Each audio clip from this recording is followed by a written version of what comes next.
मुझे चाहिए थी एक ऐसी नीड जिसकी YouTube पर एक भी वीडियो ना हो। ये सोचकर मैंने YouTube पर सर्चिंग शुरू कर दी। जो भी मेरे दिमाग में आता मैं उसको सर्च करता रहा अगेन एंड अगेन। एक वीक तक मैं एक न्यू नीच फाइंड करने की ट्राई करता रहा, बट मैं जो कुछ भी सर्च कर रहा था उस नीच की कुछ वीडियोस ऑलरेडी मौजूद थी। 7 डेज तक सर्च करने के बाद मैं कम्प्लीटली डिप्रेस्ड हो गया था, क्योंकि मैं जो कुछ फाइंड करने की कोशिश कर रहा था वो मुझे मिल नहीं रहा था।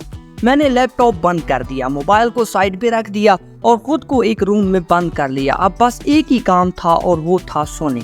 सोते सोते मेरे दिमाग में एक आइडिया आया और मेरे दिमाग की बत्ती जल उठी। मैंने YouTube पर आकर उससे रिलेटेड वीडियोस को सर्च करना स्टार्ट कर दिया एंड रिजल्ट मेरे लिए इंस्टेंट था। मैंने एक नीच फाइंड कर ली थी, बट मैं जो कंटेंट बनाने चाह रहा था मेरे लिए ये जानना भी बहुत इम्पोर्टेंट था कि YouTube क्या इस कंटेंट को मोनेटाइज भी करेगा, और अगर मोनेटाइज कर भी दिया तो उससे रेवेन्यू कितना जनरेट होगा। इसके लिए मैं अगेन आ गया गूगल क्रोम में एंड मैंने सर्च किया तो रिजल्ट कुछ ऐसा था।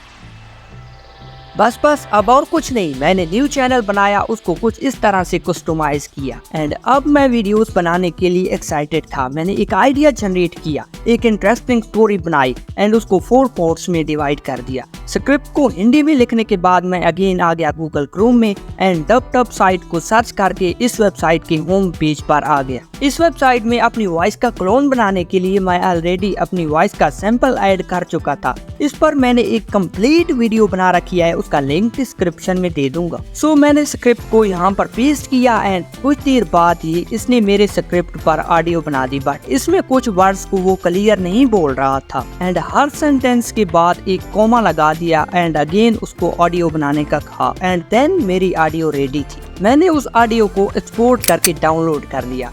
देन मैं आ गया प्ले स्टोर पर एंड मैंने सर्च किया dub talking photos and then इस ऐप को इंस्टॉल कर लिया। बट अब मुझे चाहिए थी एक ऐसी कैरेक्टर जिसको मैं अपने वीडियोस में यूज करने वाला था।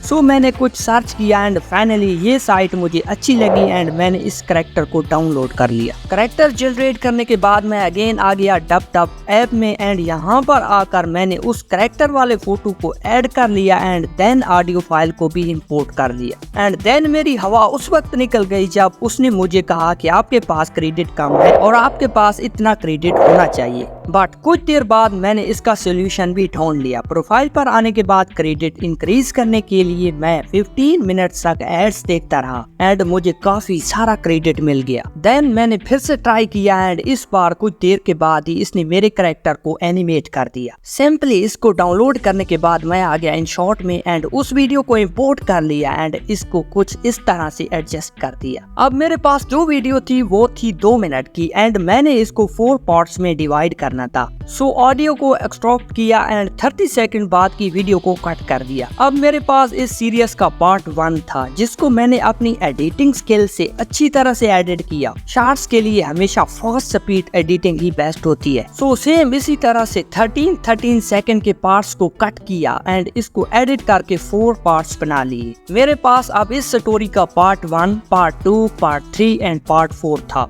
बट अब टाइम था इसको अपलोड करने का एंड मैंने इसका पार्ट 1 सुबह 8 बजे एंड इसका पार्ट 2 शाम 6 बजे अपलोड कर दिया एंड इस स्टोरी की एक अलग से प्लेलिस्ट भी बना दी। नेक्स्ट डे मुझे सुबह 8 बजे इसका पार्ट 3 अपलोड करना था, बट मैंने वाइटी स्टूडियो में जाकर देखा तो पहली वीडियो पर 3.3K व्यूज एंड दूसरी वीडियो पर 3K व्यूज आ चुके थे। इसका मतलब था कि जिन लोगों ने पार्ट 1 देखा है उन्होंने पार्ट 2 भी देखा है एंड जिन लोगों ने पार्ट 2 देखा है उन्होंने फिर पार्ट 1 भी देखा है। सो मैंने इसका पार्ट 3 एंड पार्ट 4 भी अपलोड कर दिया एंड रिजल्ट कुछ ऐसा था।